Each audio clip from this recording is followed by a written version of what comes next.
Alors, bonjour à tous.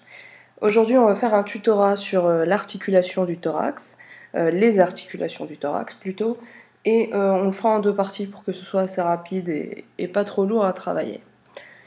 Donc, on va commencer avec les articulations sternocostales.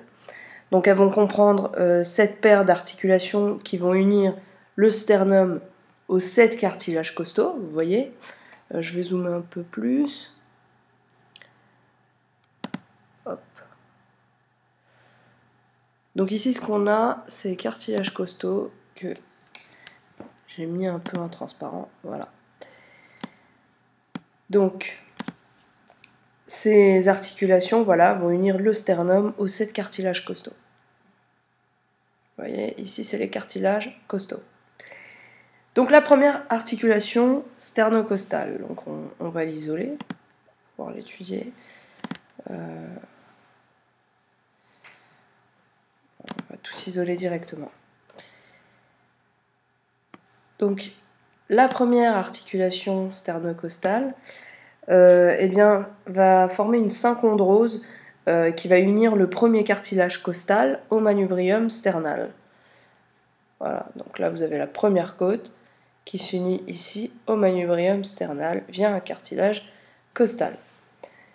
Donc cette fois on repart en arrière. Maintenant on va étudier les articulations sternocostales de la côte 2 à la côte 7. Donc ces articulations, ce sont des articulations synoviales planes. La deuxième va être contre la symphyse manubrio-sternale.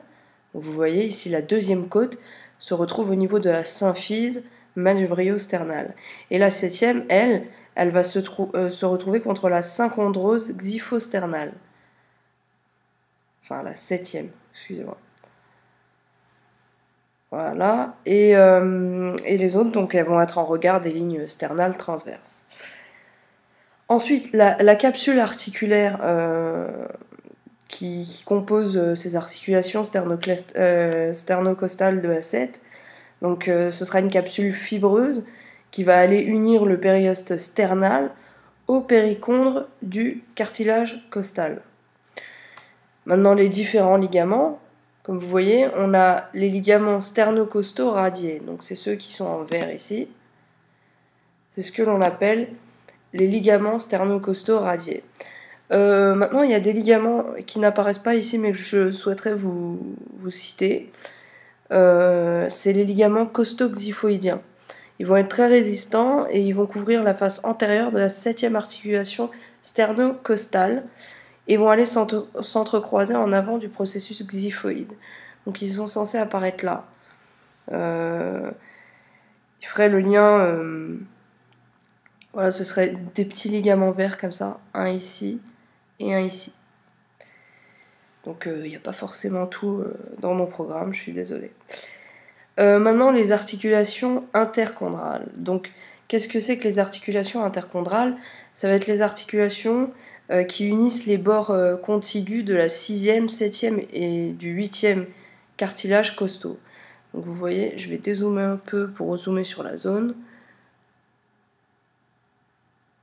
Voilà. Donc vous voyez ces cartilages costaux ici qui ont entre eux justement ce que l'on appelle des ligaments, moi j'ai un bug, désolé, des articulations interchondrales. Donc comme je vous ai dit, ces articulations, juste ici, vont aller unir les bords contigus des 6, 7e et 8e cartilages costaux.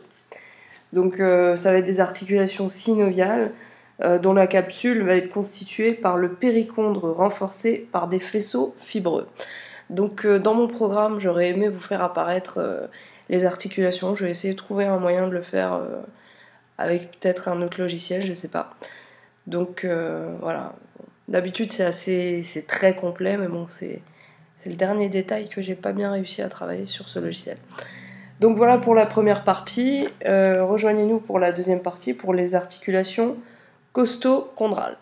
Voilà. Bonne journée.